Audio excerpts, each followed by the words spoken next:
오늘은 차를 타지 마세요. 비 오는 밤 낯선 소년의 경고 한마디가 60년을 살아온 한 남자의 운명을 바꿨습니다. 오늘 여러분께 들려드릴 이야기는 속초 바닷가 작은 연구소에서 벌어진 배신과 구원에 관한 이야기입니다. 편안한 자리에 앉으셔서 천천히 들어주세요. 이야기가 시작되기 전 구독과 좋아요도 꾹 눌러주세요.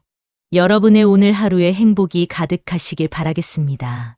11월에 비가 항구 도시 속초의 아스팔트를 적셨습니다. 오후 7시 해양연구소 소장 정우진은 연구소 주차장에서 자신의 검은색 제네시스 G80으로 걸어가고 있었습니다. 60세를 간 넘긴 그의 얼굴에는 25년간 해양생물학 분야를 이끌어온 권위가 담겨 있었습니다. 비는 가늘었지만 집요했습니다. 우진은 서류 가방을 머리 위로 들어 올리며 차 쪽으로 걸음을 재촉했습니다. 연구소 건물의 노란 불빛이 빗줄기에 번져나갔고 멀리서 파도가 방파제에 부딪히는 소리가 낮게 울렸습니다. 차에 가까이 가는 순간 그림자가 움직였습니다. 소년이 말했습니다. 정우진 소장님. 우진이 고개를 돌렸습니다. 주차장 구석 가로등 불빛이 닿지 않는 곳에 한 소년이 서 있었습니다. 17쯤 되어 보이는 마른 체구의 소년이었습니다. 우진이 물었습니다. 누구시죠? 경계하는 목소리였습니다. 소년이 한 발짝 나왔습니다. 가로등 불빛이 그의 얼굴을 비췄습니다. 창백한 얼굴 그러나 눈빛만은 이상할 정도로 또렷했습니다. 소년의 목소리는 낮았지만 단호했습니다. 조용히 하셔야 합니다, 지금. 우진은 본능적으로 뒤를 돌아봤습니다. 연구소 건물 2층 자신의 사무실 창문에서 누군가가 이쪽을 내려다보고 있는 것 같았습니다. 그러나 불빛만 있을 뿐 사람의 형체는 보이지 않았습니다. 우진이 물었습니다. 무슨 소리를 하는 거죠? 소년이 차 앞을 가로막으며 말했습니다. 차에 타지 마세요, 오늘은. 우진은 황당함과 경계심이 뒤섞인 표정으로 소년을 바라봤습니다. 소년의 옷차림은 초라했고 운동화는 낡아서 옆면이 찢어져 있었습니다. 그러나 그 눈빛만은 농담을 하는 것이 아니었습니다. 우진이 말했습니다. 왜죠, 당신이 누군데? 소년이 대답했습니다. 매주 월요일과 목요일 오후 7시에서 7시 30분 사이에 퇴근하십니다. G80 차량 번호 1이어 3847집까지 보통 25분 걸리고 중앙로 3거리에서 항상 왼쪽 차선을 이용하십니다. 우진의 얼굴에서 혈기가 빠졌습니다. 우진이 중얼거렸습니다. 어떻게? 소년의 목소리에 간절함이 실렸습니다. 오늘은 차를 타지 마세요, 제발. 제2장 기습적 진실 폭로. 우진은 서류 가방을 꽉 쥐었습니다. 빗물이 목덜미로 흘러내렸지만 그는 움직이지 않았습니다. 우진이 물었습니다. 당신이 누구죠? 무슨 일이죠? 소년이 주위를 둘러봤습니다. 주차장은 비어 있었지만 그는 여전히 경계하고 있었습니다. 소년이 말했습니다. 3년 전 겨울 속초항 부두에서 제가 쓰러져 있을 때 병원까지 데려다 주신 분이 소장님이십니다. 기억하십니까? 우진의 눈이 커졌습니다. 3년 전 그는 새벽 조사를 나갔다가 부두 창고 뒤편에서 쓰러진 소년을 발견했습니다. 열이 심하게 나고 있었고 혼자였습니다. 우진은 그를 차에 태워 응급실로 데려갔고 치료비를 내준 뒤 조용히 떠났습니다. 소년이 깨어나기 전이었습니다. 우진이 물었습니다. 당신이 그 아이였습니까? 소년 민재가 말했습니다. 박민재입니다. 민재가 계속 말했습니다. 소장님은 제 이름도 물어보지 않으셨죠. 하지만 간호사한테서 들었습니다. 정우진 소장님이 비용을 다 내고 가셨다고 저는 그 일을 잊을 수가 없었습니다. 우진이 말했습니다. 그건 별일 아니었어요. 그냥 당연한 일을. 민재의 목소리가 떨렸습니다. 제게는 전부였습니다. 민재가 이어서 말했습니다. 그날 밤 저는 죽으려고 했습니다. 어머니가 돌아가시고 갈 곳도 없고 아무도 저를 찾지 않았으니까요. 그런데 소장님이 저를 살려주셨습니다. 우진은 아무 말도 하지 못했습니다. 민재가 한 걸음 더 다가왔습니다. 그래서 제가 빚을 갚으려고 합니다. 지금. 민재가 말했습니다. 소장님의 차에는 브레이크에 문제가 있습니다. 누군가 조작했습니다. 오늘 밤 중앙로 내리막길에서 브레이크가 작동하지 않을 겁니다. 우진의 손에서 서류 가방이 떨어졌습니다. 가방이 물웅덩이에 떨어지며 물이 튀었습니다. 우진이 말했습니다. 무슨 헛소리를. 민재가 말했습니다. 헛소리가 아닙니다. 민재가 주머니에서 작은 스마트폰을 꺼냈습니다. 화면이 밝아지며 사진이 나타났습니다. 우진의 차 밑바닥 브레이크 라인 부근이 찍혀 있었습니다. 전문가는 아니지만 뭔가 이상하다는 것을 알 수 있었습니다. 민재가 설명했습니다. 어제 밤 새벽 2시쯤이었습니다. 저는 항상 이 근처에서 살고 있습니다. 연구소 뒤편 폐건물에요. 그날도 잠을 못 자고 있다가 주차장에 사람 그림자가 보여서 내려왔습니다. 2명이었습니다. 한 명은 차 밑에 들어가고 한 명은 망을 봤습니다. 우진이 물었습니다. 그게 누구였는지 봤어요. 민재가 고개를 저었습니다. 민재가 말했습니다. 어두웠고 저는 숨어 있었습니다. 하지만 목소리는 들었습니다. 이번 주 안에 처리해야 한다. 계약서 사인받기 전에 끝내야 한다는 말을요. 우진은 비틀거렸습니다. 민재가 그의 팔을 붙잡았습니다. 민재가 말했습니다. 지금 경찰에 가셔야 합니다. 차는 두고 가세요. 우진이 중얼거렸습니다. 계약서라니 무슨 계약서? 그리고 그의 머릿속에 하나의 이미지가 떠올랐습니다. 이틀 뒤 수요일, 해양바이오 기업 넵튠테크와의 대규모 연구 계약 체결식이 예정되어 있었습니다. 25억 원 규모의 계약이었고 우진은 연구소를 대표해서 사인을 하기로 되어 있었습니다. 우진이 말했습니다. 아니 그럴 리가 왜 나를. 그 순간 연구소 건물에 불이 하나 꺼졌습니다. 2층 복도였습니다. 그리고 현관 방향에서 발소리가 들려왔습니다. 민재가 우진의 팔을 잡아 끌었습니다. 지금 가야 합니다. 빨리. 두 사람은 주차장 구석으로 숨었습니다. 우진의 심장이 격렬하게 뛰었습니다. 평생을 합리적이고 논리적으로 살아온 그에게 이 상황은 믿기 어려웠습니다. 연구소 현관문이 열렸습니다. 한 남자가 나왔습니다. 검은 우산을 쓰고 있어서 얼굴은 보이지 않았지만 체격으로 봐서는 연구소 직원 같았습니다. 남자는 주차장을 천천히 둘러봤습니다. 시선이 우진의 차에 머물렀습니다. 우진은 숨을 죽였습니다. 남자가 우진의 차 주위를 한 바퀴 돌았습니다. 차 문을 확인하고 트렁크 쪽도 살폈습니다. 그리고는 휴대폰을 꺼내 어딘가에 전화를 걸었습니다. 남자가 말했습니다. 차는 그대로 있어요. 사람은 안 보입니다. 목소리가 들렸습니다. 우진은 그 목소리를 알았습니다. 최태수, 연구소 부소장이자 우진이 15년간 함께 일해온 동료였습니다. 태수가 전화로 말했습니다. 그럴 리 없는데요. 분명 7시 15분쯤 퇴근한다고.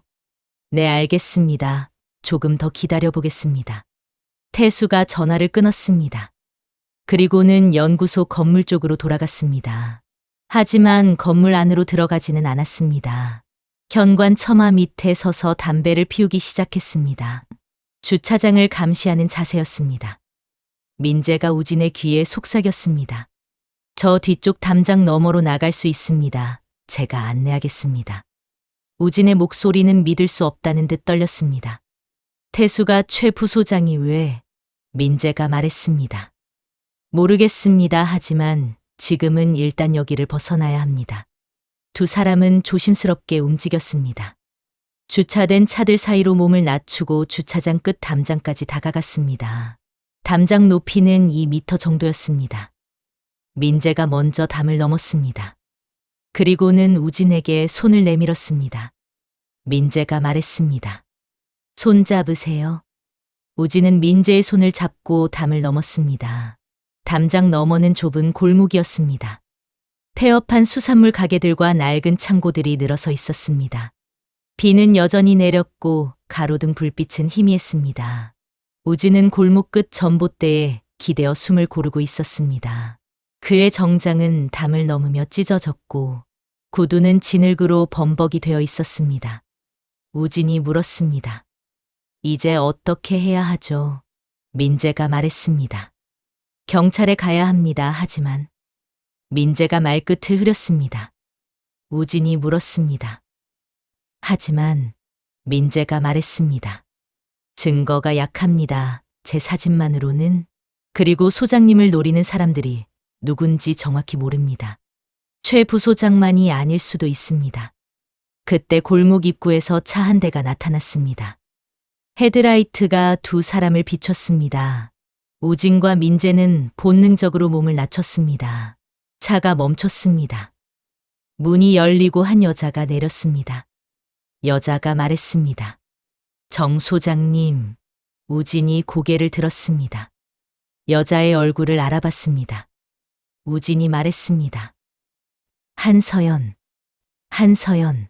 35세의 해양경찰청 수사관이었습니다.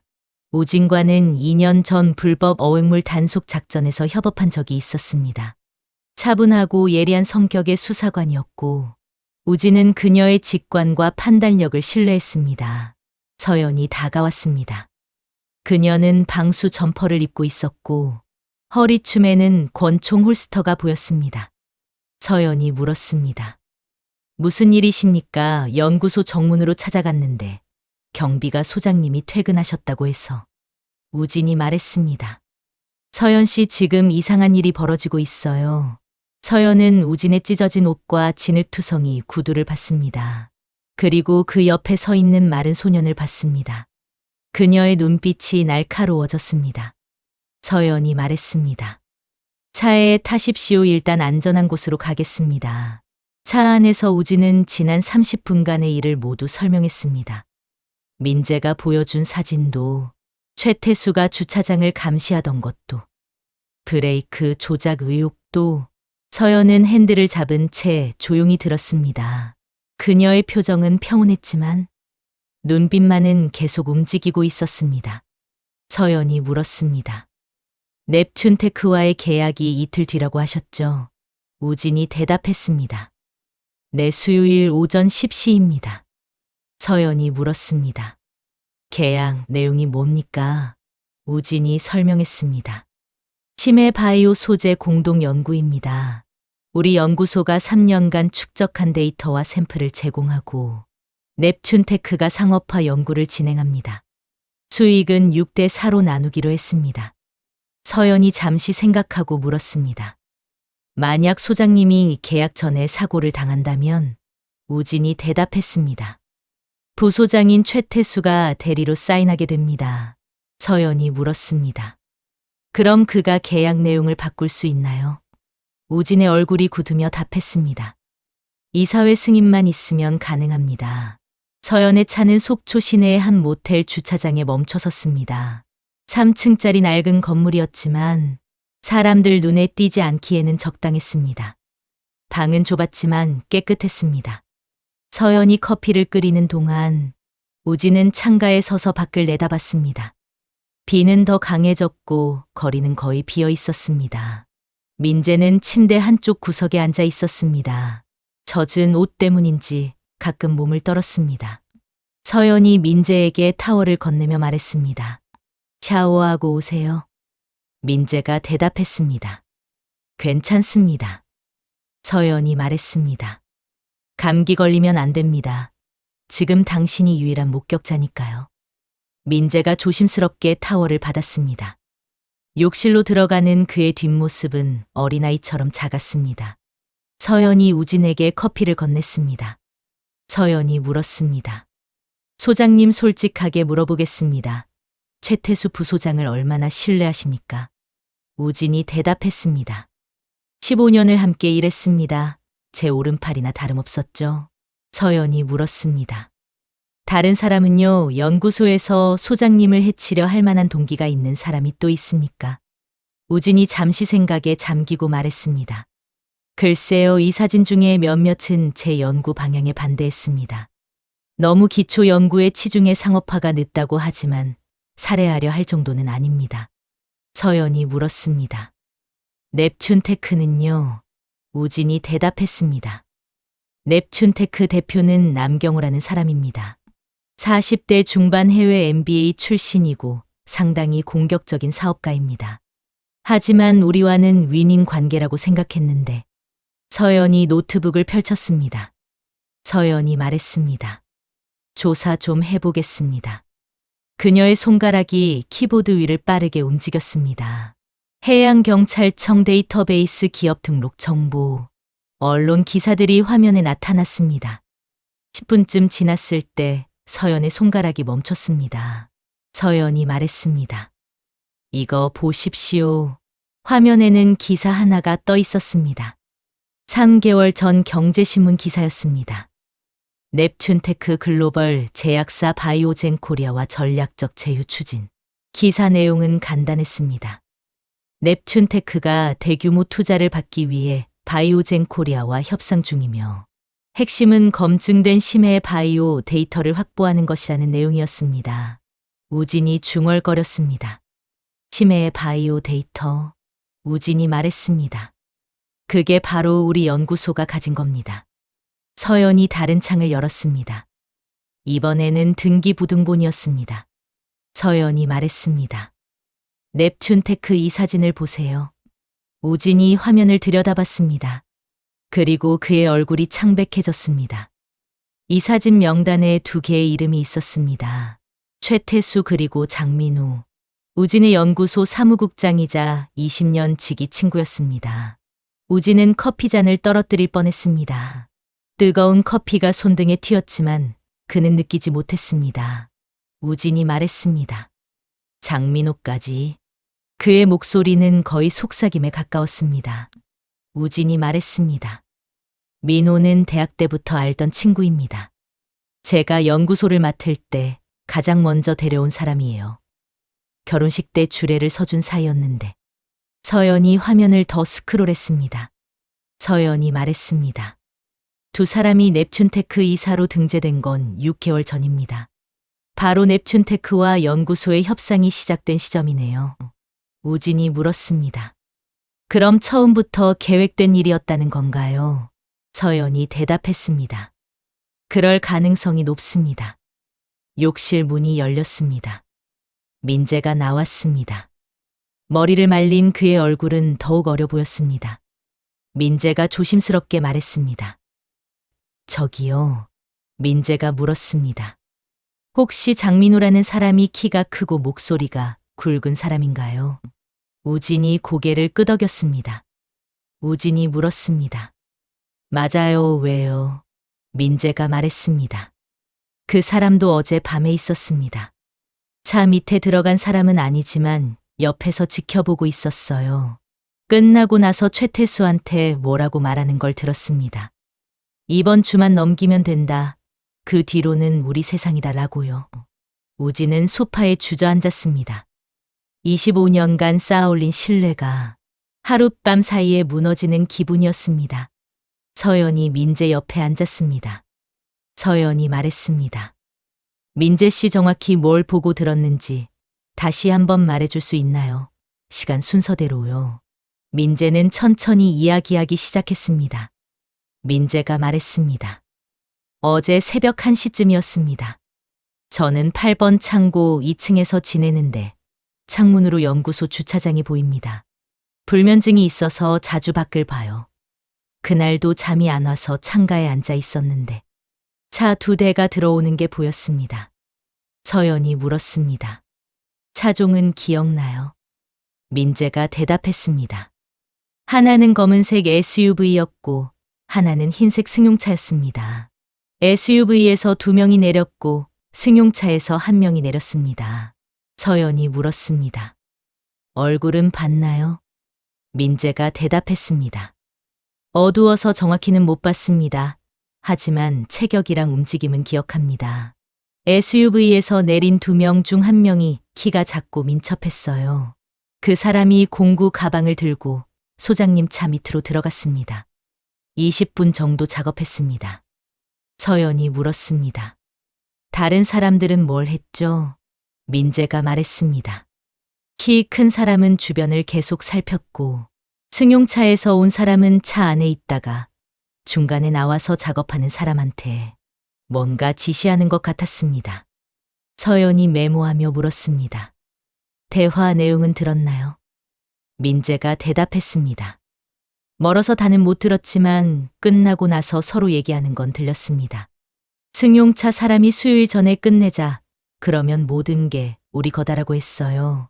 그리고 키 큰 사람이 25억이면 3분의 1씩 나눠도 8억이 넘는다고 했습니다. 우진의 주먹이 떨렸습니다. 우진이 말했습니다. 25억 계약 금액입니다. 서연이 노트북을 닫았습니다. 서연이 말했습니다. 충분합니다. 이 정도면 경찰에 신고할 수 있습니다.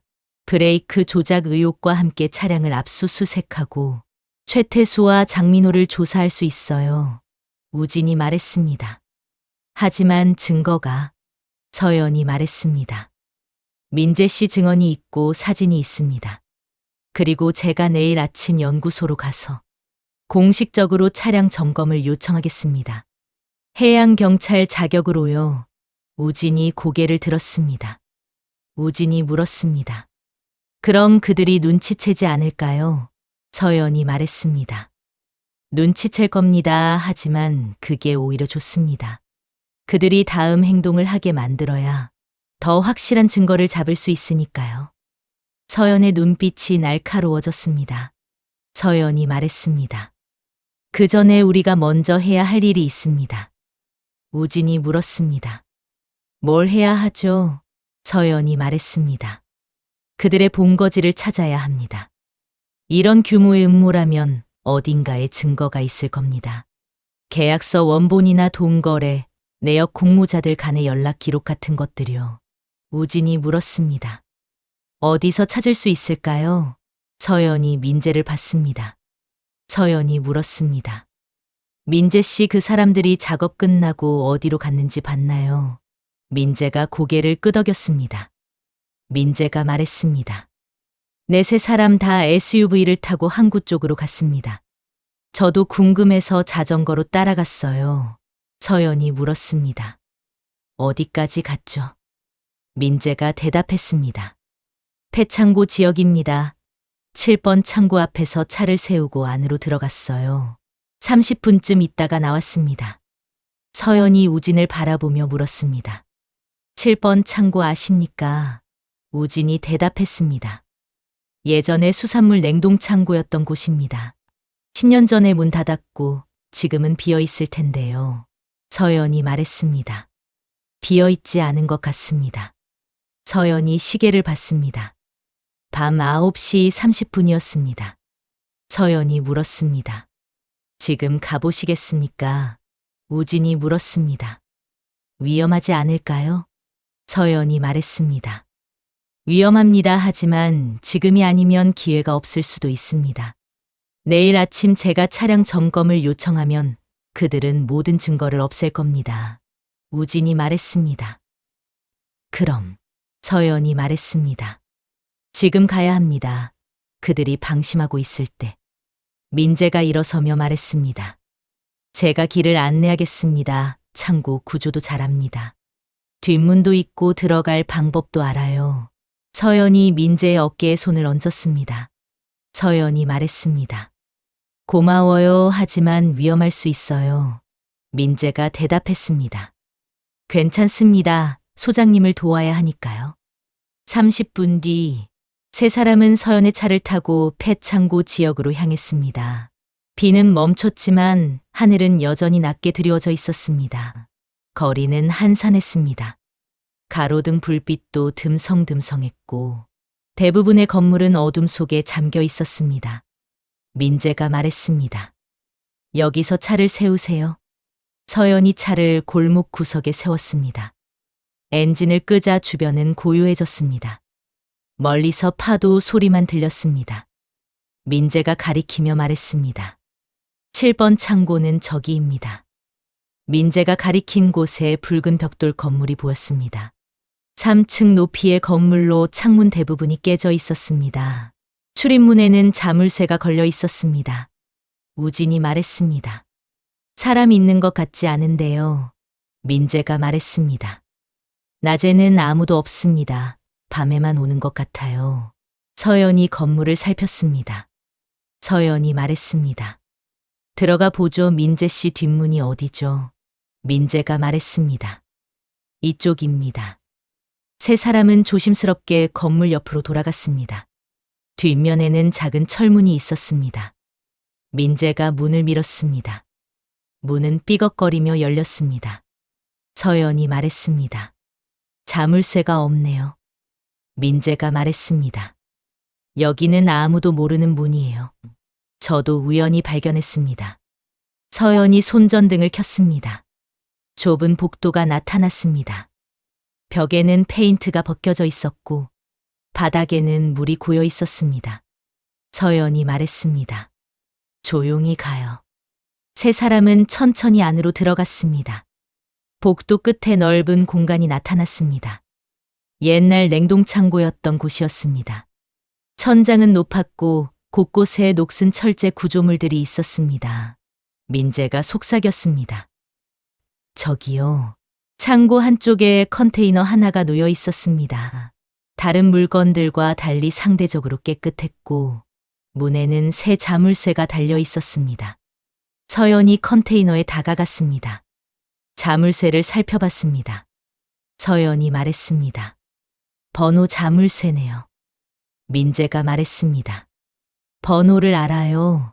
서연이 물었습니다. 어떻게? 민재가 대답했습니다. 어제 그 사람들이 나갈 때 문을 잠그는 걸 봤어요. 1537입니다. 민재가 번호를 눌렀습니다. 찰칵, 자물쇠가 열렸습니다. 서연이 문을 열었습니다. 컨테이너 안은 작은 사무실로 꾸며져 있었습니다. 접이식 책상, 의자, 노트북 한 대. 그리고 벽에는 서류들이 가득 붙어 있었습니다. 우진이 안으로 들어갔습니다. 손전등 불빛이 벽에 서류들을 비췄습니다. 연구소 조직도, 자산 목록, 그리고 계약서 초안. 우진의 손이 떨렸습니다. 우진이 말했습니다. 이게 뭐야? 계약서 제목은 넵튠테크 속초양 연구소. 연구 이전 계약서였습니다. 우진이 서류를 집어 들고 읽기 시작했습니다. 읽을수록 그의 얼굴은 굳어갔습니다. 우진이 말했습니다. 이건 연구 협력이 아니야. 서연이 물었습니다. 무슨 내용입니까? 우진이 설명했습니다. 연구소의 모든 데이터와 샘플을 넵튠테크에 완전히 양도한다는 내용입니다. 연구소는 단순 하청 기관으로 전락하고 수익의 95%는 넵튠테크가 가져갑니다. 이건 사실상 연구소를 팔아넘기는 거예요. 서연이 물었습니다. 소장님이 볼 계약서와 다른 겁니까? 우진이 대답했습니다. 완전히 다릅니다. 제가 검토한 계약서는 정상적인 협력 계약이었어요.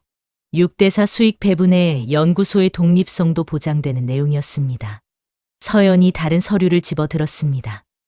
서연이 말했습니다. 이사회 의결서네요. 날짜는 내일입니다. 우진이 물었습니다. 내일. 서연이 읽었습니다.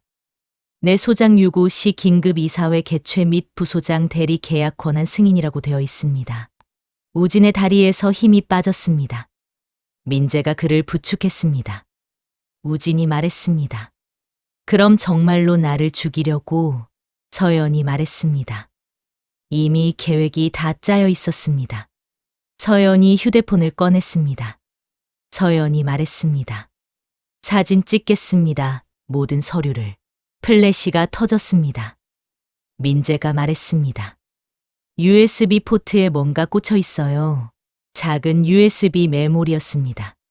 서연이 조심스럽게 뽑았습니다. 서연이 말했습니다. 이것도 가져가야겠네요. 그때 밖에서 소리가 들렸습니다. 차 소리였습니다. 세 사람은 멈춰 섰습니다. 서연이 손전등을 껐습니다. 차가 창고 앞에 멈췄습니다. 엔진 소리가 멈추고 문이 열렸습니다. 발소리가 들렸습니다. 2명 아니 3명이었습니다. 최태수가 말했습니다. 확실합니까? 여기서 봤다고? 다른 목소리가 대답했습니다. 네, 부소장님, 오늘 저녁 차에서 본 놈이 분명합니다. 연구소 주차장 근처 폐건물에 산다는 불황아요. 우진은 그 목소리도 알았습니다. 연구소 경비원 박성진이었습니다. 장민호가 말했습니다. 그 새끼가 뭘 봤을지 모르니까 확실하게 처리해야 합니다. 우진의 주먹이 떨렸습니다. 최태수가 말했습니다. 일단 컨테이너부터 확인합시다. 서류들이 그대로 있는지. 발소리가 가까워졌습니다. 서연이 권총을 빼들었습니다. 우진과 민재를 컨테이너 뒤편으로 밀어넣었습니다. 서연이 속삭였습니다. 숨 죽이세요. 세 사람은 컨테이너 뒤 좁은 공간에 몸을 숨겼습니다. 서연이 앞에, 우진이 가운데, 민재가 뒤에 섰습니다. 컨테이너 문이 열렸습니다. 손전등 불빛이 안을 비췄습니다. 최태수가 말했습니다. 이상하네, 문이 열려 있어. 박성진이 물었습니다. 누가 들어왔나? 장민호가 말했습니다. 서류는 그대로 있습니다. 노트북도요. 최태수가 물었습니다. USB는? 침묵이 흘렀습니다. 박성진이 말했습니다. 없는데요. 최태수가 소리쳤습니다. 뭐라고? 박성진이 말했습니다. USB가 없습니다. 최태수의 목소리가 높아졌습니다. 그럼 누군가 가져갔다는 거잖아. 박성진이 말했습니다. 그럴 리가요. 자물쇠도 멀쩡했는데. 최태수가 물었습니다. 자물쇠 번호를 누가 알고 있어? 장민호가 대답했습니다. 저희 셋뿐입니다. 최태수가 명령했습니다. 컨테이너 안을 뒤져봐. 혹시 떨어졌을지도 모르니까. 세 사람이 컨테이너 안으로 들어왔습니다. 우진은 숨을 죽였습니다. 심장 소리가 너무 크게 들리는 것 같았습니다. 박성진이 말했습니다. 없어, 어디에도 없어. 최태수가 말했습니다. 밖에 떨어졌나? 창고를 수색해. 발소리가 컨테이너 밖으로 나갔습니다. 서연이 우진의 귀에 속삭였습니다. 지금입니다. 뒷문으로. 세 사람은 조심스럽게 움직였습니다. 컨테이너 뒤편에서 나와 창고 반대편 뒷문을 향해 천천히 움직였습니다. 어둠이 그들을 감싸주었습니다. 거의 뒷문에 다다랐을 때 손전등 불빛이 그들을 비췄습니다. 박성진이 소리쳤습니다. 거기서. 서연이 재빠르게 권총을 겨눴습니다. 서연이 말했습니다. 해양경찰입니다. 손들어. 박성진이 뒤로 물러섰습니다. 박성진이 물었습니다. 경찰 여기 왜? 서연이 명령했습니다. 조용히 하고 바닥에 엎드려. 하지만 박성진은 크게 소리쳤습니다. 여기 있습니다. 경찰이 있어요. 창고 안에서 발소리가 들렸습니다. 여러 명이 달려오고 있었습니다. 서연이 소리쳤습니다. 뛰세요. 세 사람은 뒷문으로 뛰쳐나갔습니다. 밖은 어둠이었습니다. 좁은 골목 폐건물 쓰레기 더미. 민재가 앞장서며 말했습니다. 이쪽이요. 그는 이 지역을 손바닥 보듯 알고 있었습니다. 뒤에서 고함 소리가 들렸습니다. 최태수가 소리쳤습니다. 잡아놓치면 안 돼. 우진은 60년 인생에서 처음으로 목숨을 걸고 달렸습니다. 심장이 터질 것 같았고 다리가 후들거렸습니다. 민재가 그의 손을 잡아 끌었습니다. 민재가 말했습니다. 조금만 더요. 저기 차가 보입니다. 서연의 차가 보였습니다. 서연이 소리쳤습니다. 타세요. 세 사람이 차에 올라탔습니다. 서연이 시동을 걸었습니다. 차가 급 출발했습니다. 백미러의 최태수와 장민호의 모습이 보였습니다. 그들은 비를 맞으며 서 있었습니다. 분노로 일그러진 얼굴로. 차는 어둠 속으로 사라졌습니다. 서연은 차를 다른 모텔 주차장에 세웠습니다. 이번에는 시내 중심가의 큰 호텔이었습니다. 사람이 많고 CCTV가 많은 곳이었습니다. 서연이 말했습니다. 이제 안전합니다. 세 사람은 호텔 로비를 지나 방으로 올라갔습니다. 우진은 소파에 주저앉았습니다. 온몸이 땀으로 젖어 있었고 손은 떨렸습니다. 민재가 물을 가져왔습니다. 민재가 말했습니다. 마시세요. 우진이 말했습니다. 고맙네. 우진이 물을 마셨습니다. 목구멍이 타는 것 같았습니다. 서연은 USB 메모리를 노트북에 연결했습니다. 화면에 파일들이 나타났습니다. 서연이 말했습니다. 이메일 파일이네요. 서연이 하나씩 열어보기 시작했습니다.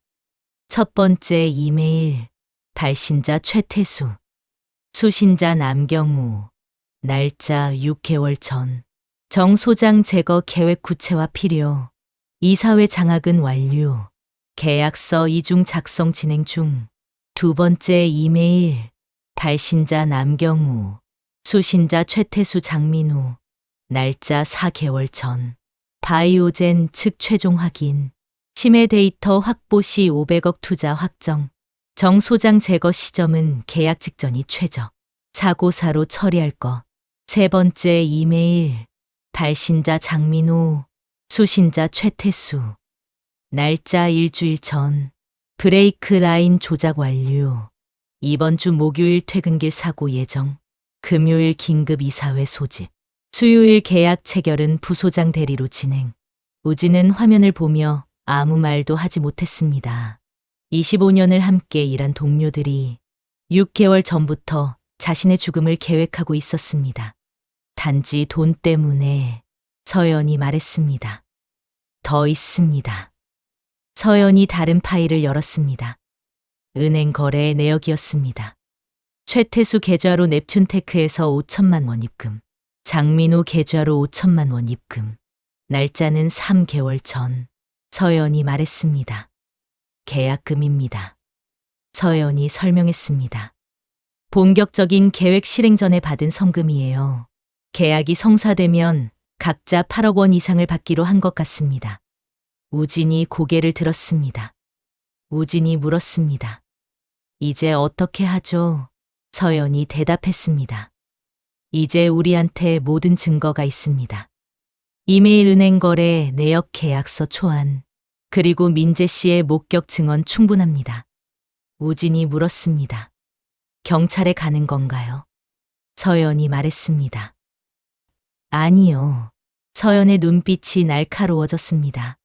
서연이 말했습니다. 더 좋은 방법이 있습니다. 우진이 물었습니다. 뭡니까?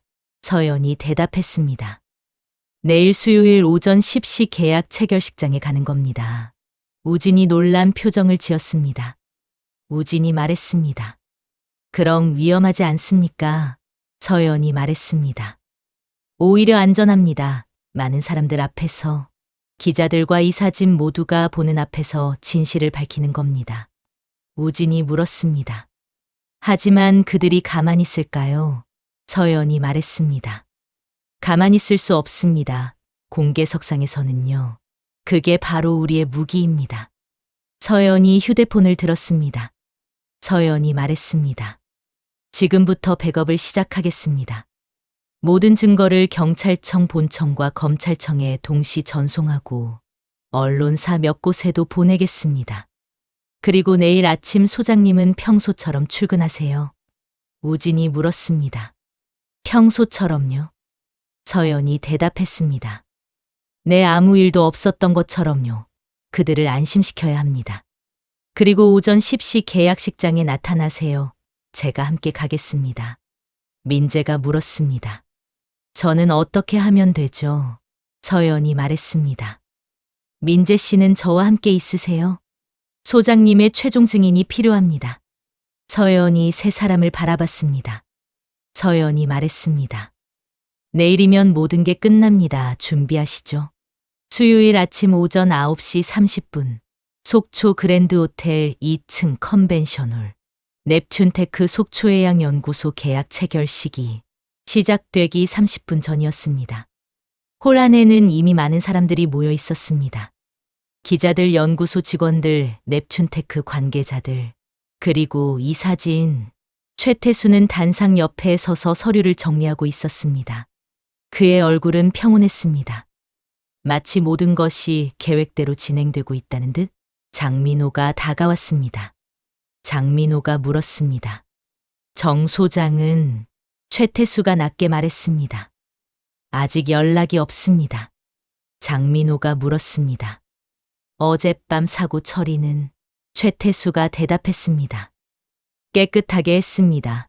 브레이크 라인도 복구했고 CCTV 영상도 지웠습니다. 장민호가 말했습니다. 잘했어. 10시가 되면 소장 건강 악화로 부득이 부소장 대리 사인으로 진행합니다. 최태수가 물었습니다. 이사회 승인은? 장민호가 대답했습니다. 어젯밤 긴급회의로 통과시켰습니다. 문제 없어요. 장민호가 주위를 둘러보며 장민호가 물었습니다. 그런데 그 불황아는? 최태수가 말했습니다. 못 찾았습니다. 하지만 걱정 마세요. 불황아 말을 누가 믿겠어요. 증거도 없고요. 장민호가 말했습니다. USB는?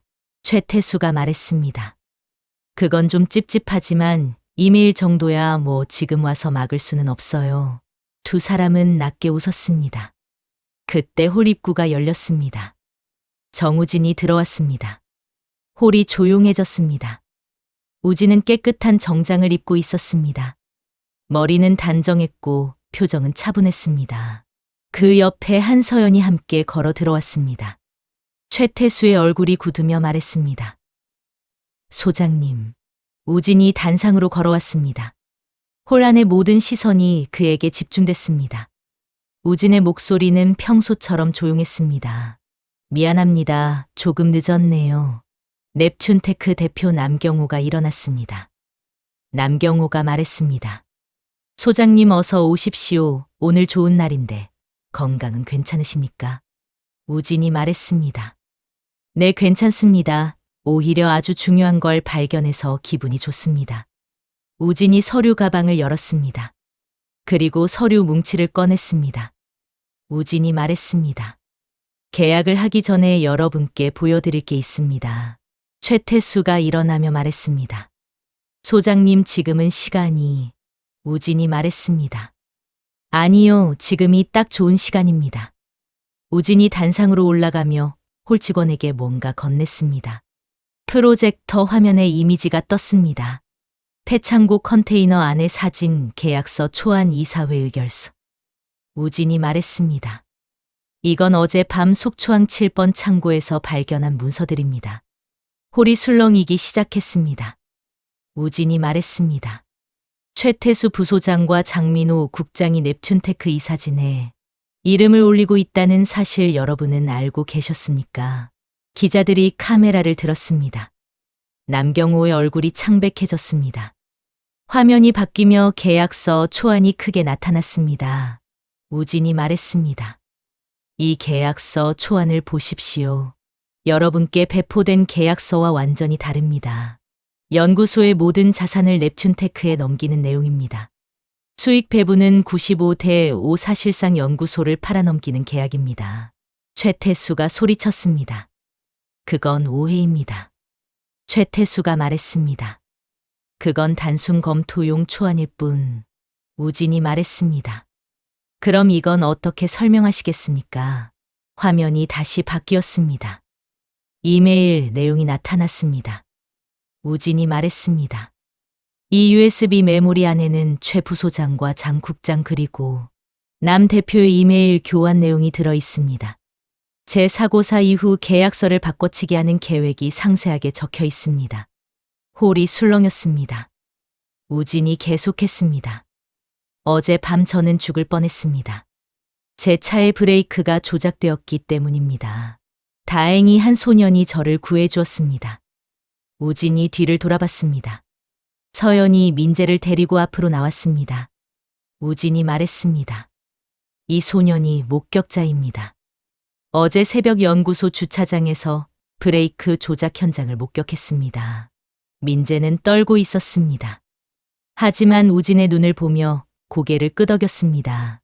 서연이 배지를 보이며 말했습니다. 해양경찰청 수사관 한서연입니다. 최태수, 장민호, 남경우 세 분은 살인 미수 및 배임 혐의로 조사받으셔야 합니다. 홀 입구에서 경찰관들이 들어왔습니다.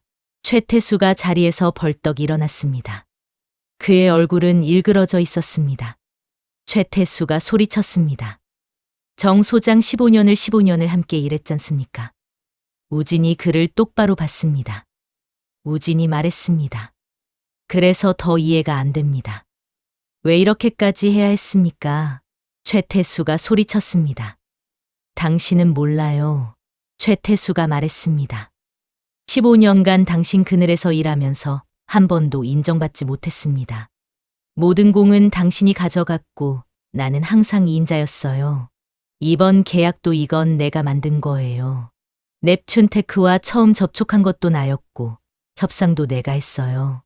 그런데 사인은 당신이 하고 이름도 당신이 남기고 나는 뭡니까? 홀이 조용했습니다. 우진은 오랫동안 최태수를 바라봤습니다. 우진이 말했습니다. 그랬군요. 미안합니다. 내가 몰랐습니다. 최태수가 소리쳤습니다. 미안하다고 끝입니까? 미안하다고. 우진이 말했습니다. 아니요, 끝이 아닙니다. 우진이 이어서 말했습니다. 하지만 그게 이유가 될 수는 없습니다. 사람을 죽이려 한 이유가 될 수는 경찰관들이 최태수와 장민호를 체포했습니다. 장민호는 아무 말도 하지 않았습니다. 고개를 떨군 채 순순히 끌려갔습니다. 남경호는 이미 뒷문으로 도망치려다 붙잡혔습니다. 홀은 혼란스러웠습니다. 기자들은 사진을 찍고 이 사진은 술렁였습니다. 연구소 직원들은 멍하니 서 있었습니다. 우진은 단상에서 내려왔습니다. 마이크에 대고 마지막으로 말했습니다. 우진이 말했습니다. 오늘 계약식은 취소하겠습니다. 연구소는 앞으로 더욱 투명하고 공정하게 운영될 것이며 모든 연구 성과는 정당하게 배분될 것입니다. 그리고 우진이 민재를 받습니다. 우진이 말했습니다.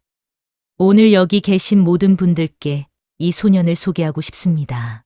그가 아니었다면 저는 지금 여기 없었을 것입니다. 작은 친절이 얼마나 큰 구원이 될 수 있는지 이 소년이 증명해 주었습니다. 홀의 박수가 터졌습니다. 2주, 속초 앞바다는 잔잔했습니다. 11월 말이었지만 날씨는 화창했습니다. 우진은 연구소 부두에 서서 바다를 바라보고 있었습니다. 옆에 서연이 함께 있었습니다. 서연이 말했습니다. 재판은 다음 달에 시작된다고 하던데요. 우진이 대답했습니다. 내 변호사가 그렇게 말했습니다. 서연이 물었습니다. 최 부소장 아니 최태수는 뭐라고 하던가요? 우진이 말했습니다. 아무 말도 안 했습니다. 변호인 선임하고 묵비권 행사한다고 서연이 물었습니다. 장민호는 우진이 대답했습니다. 전부 털어놨습니다. 자수 감격 노리는 것 같습니다. 서연이 한숨을 쉬고 물었습니다. 15년 동안 함께 일한 사람의 마음은 어떠십니까? 우진은 한참 생각에 잠긴 뒤 말했습니다. 배신당했다는 느낌보다는 미안함이 더 큽니다. 서연이 물었습니다. 왜요? 소장님 잘못이 아닌데. 우진이 말했습니다. 제가 너무 제 일에만 몰두했던 것 같습니다. 함께 일하는 사람들의 마음은 제대로 보지 못했어요. 태수가 그렇게 힘들어하는지도 몰랐고 서연이 말했습니다. 그래도 살인은 아니잖습니까? 우진이 말했습니다. 맞습니다. 하지만 저도 반성해야 할 부분이 있습니다. 발소리가 들렸습니다. 민재였습니다. 그는 새 옷을 입고 있었습니다. 깨끗한 청바지와 따뜻해 보이는 패딩. 우진이 사준 것이었습니다. 서연과 우진과 인사를 나눈 민재가 조심스럽게 말했습니다. 저 말씀드릴 게 있습니다. 민재가 말했습니다. 저 서울로 가려고 합니다. 우진이 놀란 표정을 지었습니다. 우진이 물었습니다. 서울은 갑자기 왜? 민재가 대답했습니다. 검정고시 준비하려고요. 그리고 일도 구하고 여기 계속 있으면 폐건물에서 사는 것밖에 방법이 없거든요. 우진이 말했습니다. 내가 도와줄 수 있어요. 집도 마련해주고 학교도. 민재가 고개를 저었습니다. 아니요, 이미 충분히 받았습니다. 이번 일로 증인 출석비도 받았고 서연님이 복지기관도 연결해 주셨어요. 이제는 제 힘으로 살아보려고요. 우진이 말했습니다. 하지만 민재가 우진을 똑바로 바라보며 말했습니다. 소장님 3년 전 소장님이 저를 살려주셨을 때 저는 아무것도 아닌 사람이었습니다. 죽어도 아무도 슬퍼하지 않을 사람이었죠. 그런데 소장님은 저를 사람으로 대해주셨습니다. 이름도 묻지 않고 뭘 해줄 거냐고도 묻지 않고 그냥 도와주셨습니다. 민재의 떨리는 목소리가 이어졌습니다. 그게 저한테는 전부였습니다. 세상에 아직 좋은 사람이 있다는 것. 제가 살 가치가 있는 사람이라는 것을 알게 해주셨어요. 그래서 이번에 소장님을 도울 수 있어서 정말 기뻤습니다. 빚을 갚은 것 같아서. 우진의 눈시울이 붉어졌습니다. 민재가 말했습니다. 하지만 이제는 제가 제 인생을 만들어야 한다고 생각해요. 소장님께 받은 그 마음을 다른 누군가에게 나눠주면서 살고 싶습니다. 우진이 민재의 어깨에 손을 얹으며 말했습니다. 그래요, 잘 생각했어요. 그는 주머니에서 명함 한 장을 꺼냈습니다. 우진이 말했습니다. 서울 가서 어려운 일 있으면 연락하세요. 그리고 우진이 봉투 하나를 건넸습니다. 민재가 물었습니다. 이건 뭐예요? 우진이 말했습니다. 장학금입니다. 연구소 이사회에서 결정한 거예요. 이번 일로 연구소를 구한 공로를 인정해서 대학에 갈 때까지 지원하기로 했습니다. 민재의 눈이 커지며 말했습니다. 하지만 이건 우진이 말했습니다. 받으세요. 이건 빚이 아니라 당신이 받을 자격이 있는 거예요. 민재는 한참 동안 봉투를 들여다봤습니다. 그리고는 깊이 고개를 숙이며 했습니다. 감사합니다. 정말 감사합니다. 서연이 웃으며 말했습니다. 서울 가면 가끔 연락해요.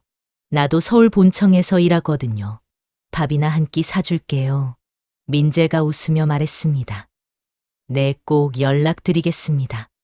세 사람은 한동안 바다를 바라봤습니다. 파도는 조용히 밀려왔다 물러갔습니다. 갈매기들이 울었고 멀리 어선 한 척이 항구로 들어오고 있었습니다. 민재가 조심스럽게 물었습니다. 저기요, 소장님. 민재가 물었습니다. 그때 왜 저를 도와주셨어요? 아무것도 묻지 않고. 우진이 잠시 생각하고 입을 열었습니다. 글쎄요, 특별한 이유는 없었어요. 그냥 도와야 할 것 같아서요. 바다에서 일하는 사람들은 알아요. 물에 빠진 사람을 보면 이유를 묻지 않고 구한다는 걸 그게 당연한 거니까요. 민재가 웃었습니다. 처음 보는 환한 웃음이었습니다. 민재가 말했습니다. 그럼 저도 그렇게 살겠습니다. 누군가 도움이 필요하면 이유를 묻지 않고 돕는 사람으로. 우진이 말했습니다. 좋은 생각이에요. 우진도 웃었습니다. 한 달 뒤 우진은 민재에게서 문자를 받았습니다. 서울 잘 도착했습니다. 고시원 구했고 편의점 알바도 시작했습니다. 검정고시는 내년 봄에 볼 예정입니다. 소장님 건강하세요. 그리고 정말 감사합니다. 우진은 문자를 읽으며 창밖을 내다봤습니다. 연구소 주차장에는 새 차가 서 있었습니다. 작고 안전한 하이브리드 차였습니다. 그의 책상 위에는 서연이 보낸 커피 쿠폰이 놓여 있었습니다. 다음에 서울 오시면 커피 한 잔 하시죠. 라는 메모와 함께 우진은 미소 지었습니다. 60년을 살면서 그는 처음으로 자신의 삶을 다시 보게 되었습니다. 연구 성과와 논문 지위와 명예만이 전부가 아니라는 것을, 때로는 작은 친절 하나가 한 사람의 인생을 바꿀 수 있다는 것을, 그리고 그 친절은 언젠가 예상치 못한 방식으로 자신에게 돌아온다는 것을. 비가 내리기 시작했습니다. 하지만 이번에는 두렵지 않았습니다. 우진은 연구 노트를 펼쳤습니다. 새로운 프로젝트를 시작할 시간이었습니다. 하지만 이번에는 혼자가 아니었습니다. 새로 부임한 젊은 연구원들과 함께 그들의 이야기를 들으며 함께 만들어갈 미래였습니다. 창밖 속초 바다는 여전히 넓고 깊었습니다. 그 바다처럼 사람의 마음도 넓고 깊을 수 있다는 것을 우지는 이제 알았습니다. 작은 친절은 결코 사라지지 않는다. 그것은 언젠가 당신이 가장 필요로 할 때, 가장 예상치 못한 곳에서 돌아온다 것을요. 오늘 준비한 이야기는 여기까지입니다. 내가 베푼 작은 친절은 시간이 지나 예상치 못한 순간에 당신을 구원하는 가장 큰 힘이 되어 줄 것입니다. 오늘 이야기에 등장했던 인물들에게 하고 싶은 말이 있으시다면 댓글로 남겨주세요. 오늘도 많이 웃으시고 건강하세요. 다음에 더 좋은 이야기로 찾아뵙겠습니다. 감사합니다.